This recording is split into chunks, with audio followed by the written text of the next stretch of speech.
Welcome to Acid Horizon, the Theory Podcast. Today is a special episode. We are in the Dome talking to Jack Bagby of the California Institute of Integral Studies. And today our topic is this, Matter and Memory, probably Bergson's most famous book. And we're going to talk about Bergson's theory of perception and the theory of image that he puts forward.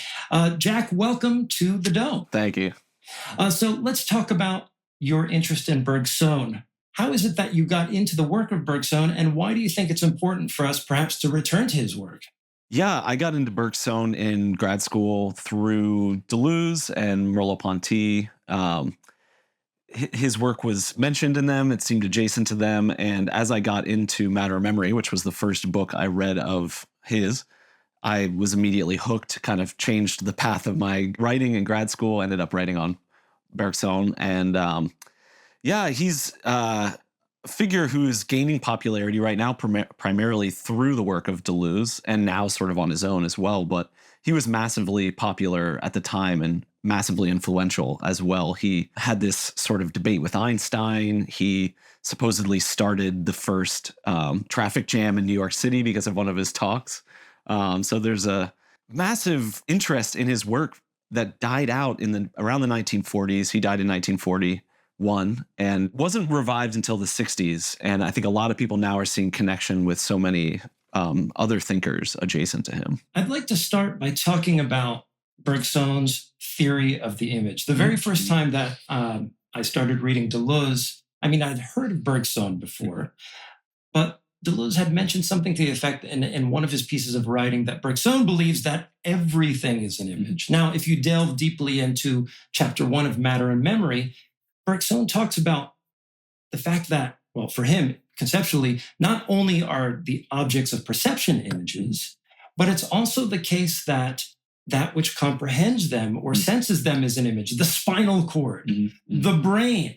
Now, this seems to defy a general intuition about what an image is. How does Bergson use this concept of the image, and how does it ground his theory of perception?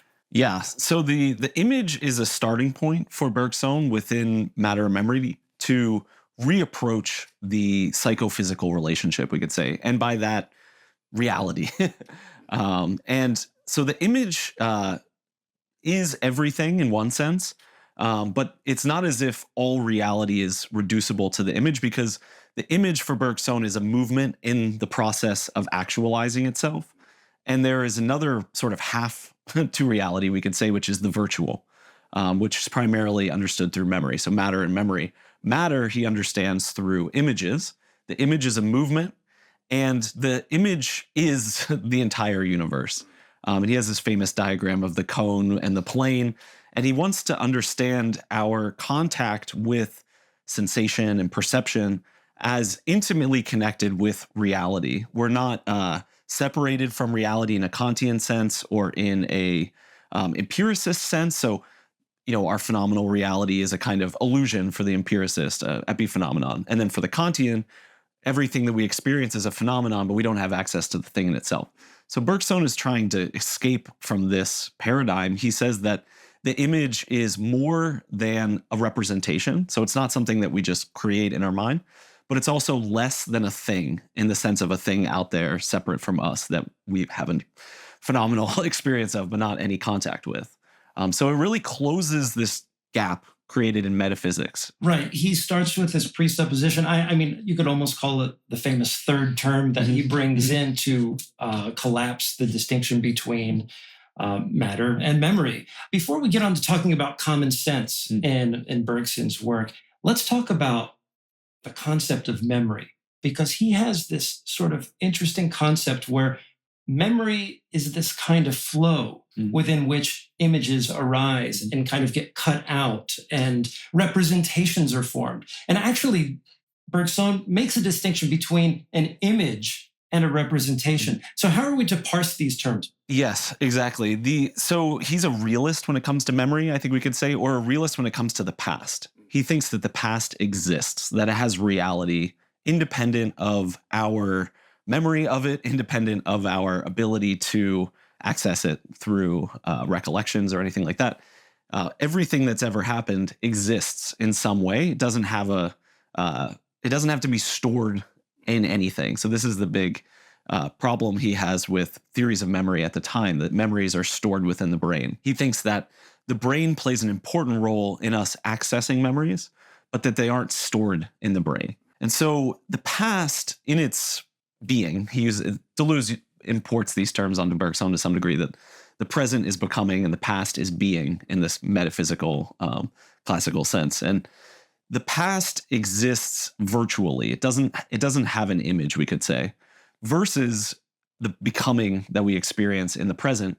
And that's what he's calling an image. Now, a representation would be something like a tangent or a derivative in the mathematical sense.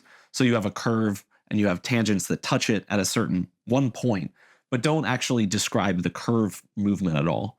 So our duration, our experience of time can be sliced up into what he would call derivatives or snapshots. It wouldn't be a reality. It would be a kind of extraction from the reality of images, which are becoming. Now, Bergson seems to have a really rigorous knowledge and engagement with science. But some of the stuff you're talking about right now sounds really spooky. The idea that memory goes beyond the brain. I mean, how is this received by other quote unquote materialists of the time? Well, it was not received by them. Well, you have people like Russell, for instance, who reject it. But I actually just recently gave a presentation on Ernst Mach and Bergson. And Mach is this kind of like anti-metaphysician. But he ends up giving an account that is extremely close to Bergson's. And actually, William James introduced them. And Bergson said, Mach and I came to the same ideas, especially about images, from completely different approaches. So there was an osmosis between science and Bergson's philosophy. We can also think here of like the unconscious in Freud. There's a lot of overlaps here. And now there's people working on, the virtual within science, and Leibniz is the one who kind of first characterized the idea of the virtual. And he was certainly not opposed to science. Bergson also in Time and Free Will, in Matter and Memory, is drawing on all of these scientific studies of his day and maladies coming about within the brain with respect to memory. Now, as a good Deleuzian, I shouldn't be using common sense as my starting point to invent new concepts. Oh, I mean, maybe I could, but ordinarily I probably wouldn't. But in Bergson's work, especially in chapter 1 of Matter and Memory, clearly he's going for a notion of common sense as grounding his theory of perception. How is he doing that? And how might this differ from Deleuze's understanding of how to use or incorporate common sense in a theoretical construct? Yeah, so he uses common sense in a positive manner, insofar as in common sense, we haven't made this split metaphysically between the immanent and the transcendent, we could say. The empiricist, as I already mentioned, says that what I'm experiencing is secondary qualities. Whitehead, for instance, calls this the bifurcation of nature.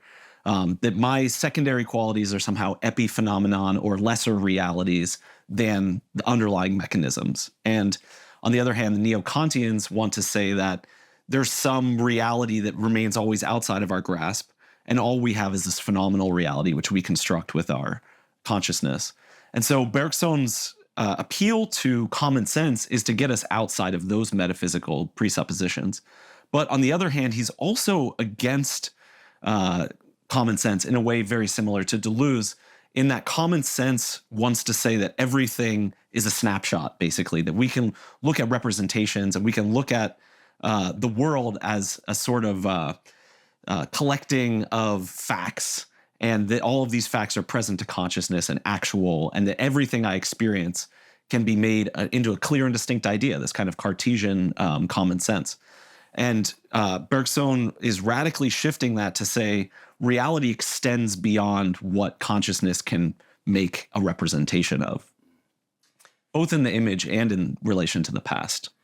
Maybe we'll dig into the distinction between image and representation a little bit more, because it seems the way that Bergson construes the idea of representation, that it's like a cutout from this flow, the flow of memory, perhaps, or it's what we see when this sort of flow of memory or perception encounters a kind of obstacle of sorts and ossifies or desiccates upon a particular constrained image. And I don't want to overlap those terms too much, but how is it that Bergson actually thinks about representation? Yeah, so I mean, representation would be a very small subset of reality, instead of the way that the Kantian, like all reality is a kind of representation within consciousness.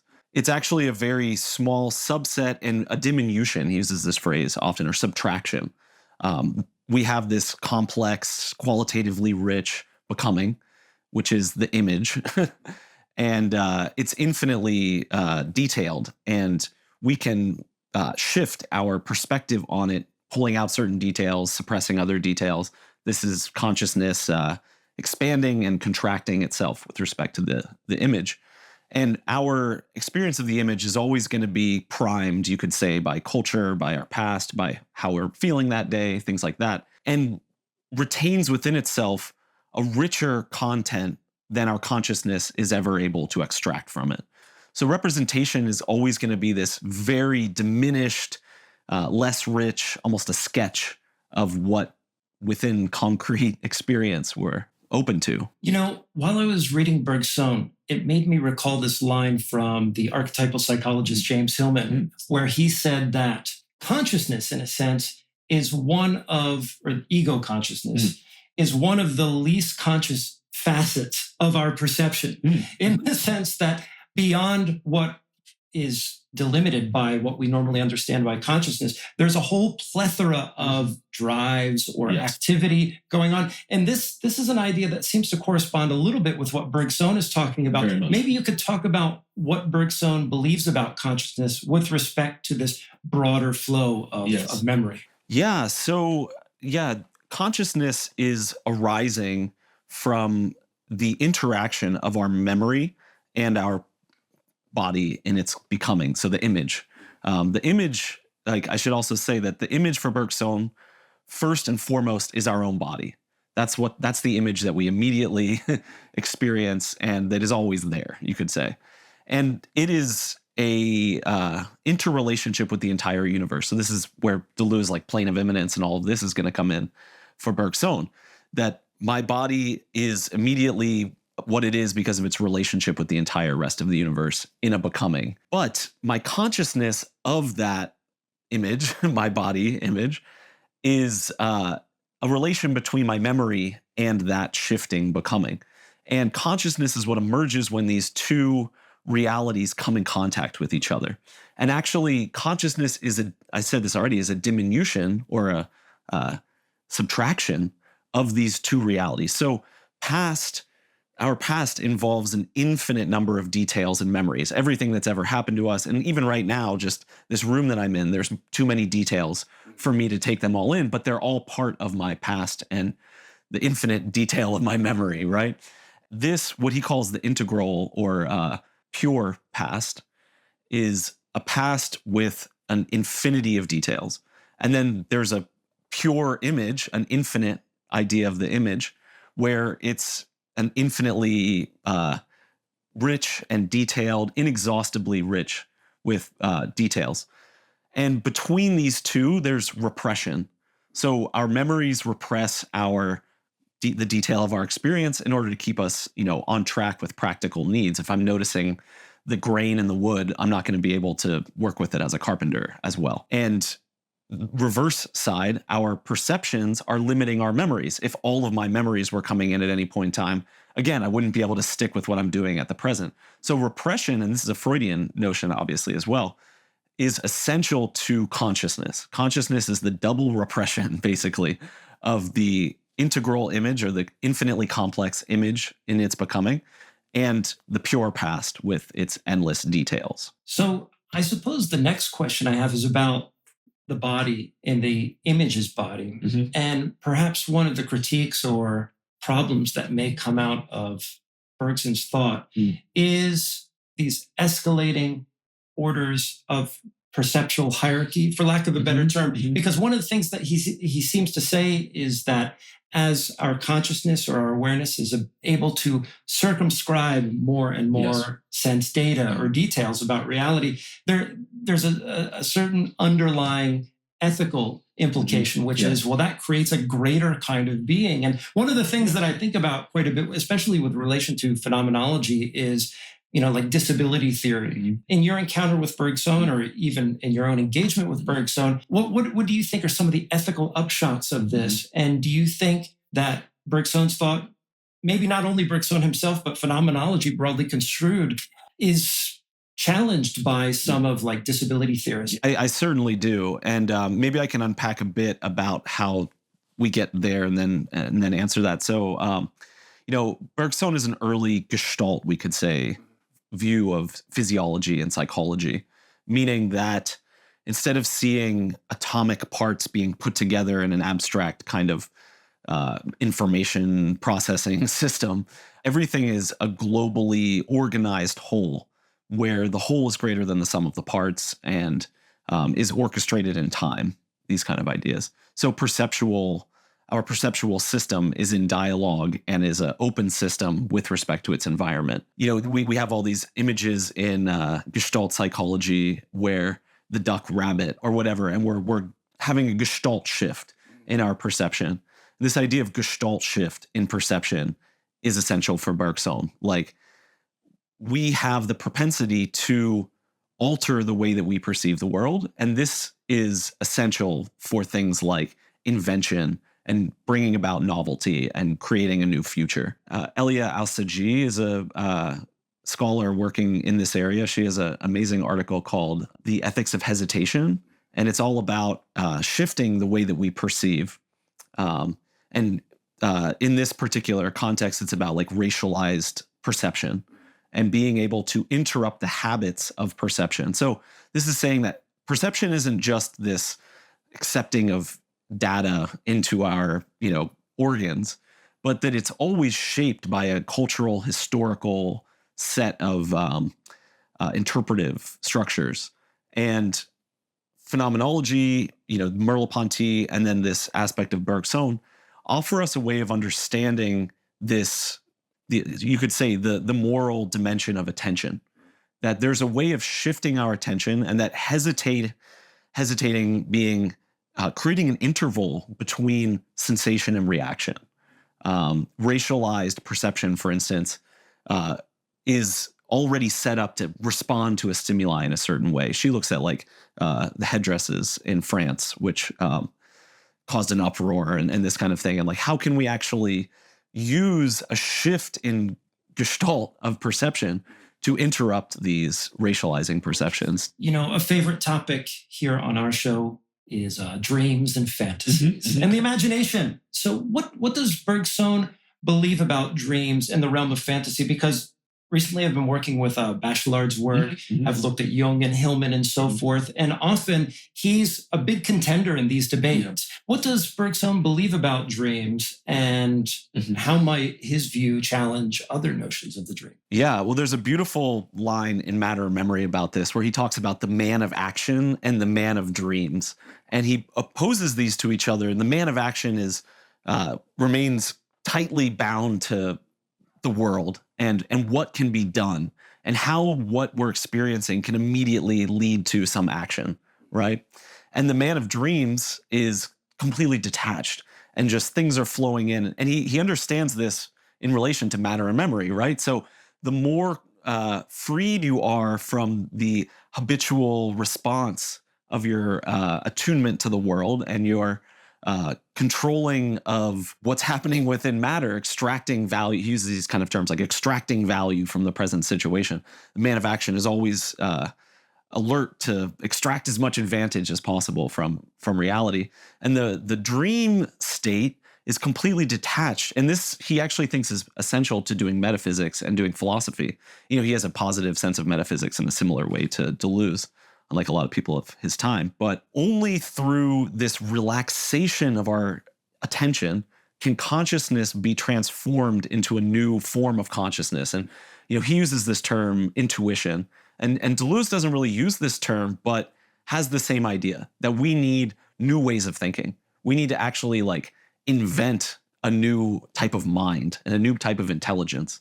And the dream, reality, the imaginal, all of this is essential to this for Bergson. I mean, I think in the end, what he wants is a sort of balance between these. He wants there to be the detachment. He talks about, for instance, like Beethoven in this way. You know, Beethoven's symphonies are the most intricate and like you could analyze them forever.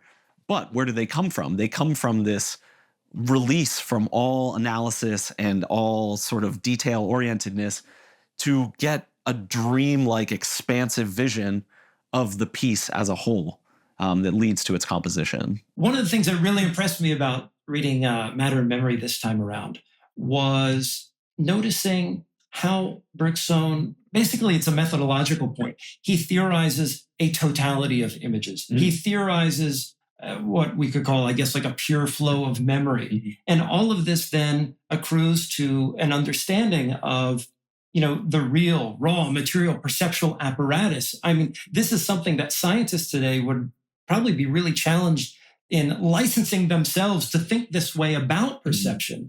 Maybe we could just talk a little bit about Bergson's overall methodology and how might, for example, thinking Bergsonianly be relevant to today's cognitive studies, for example. Yeah, so Bergson says metaphysics is the science that dispenses with symbols. And we don't need to get stuck on this word metaphysics and what that exactly means, but he wants to completely change the way we approach studying consciousness and perception. So we'll say that that's metaphysics for now, even though that's not what people normally mean by that term. But so dispensing with symbols is actually, again, very similar to what Ernst Mach was trying to do. He says the physicist is obsessed with atoms.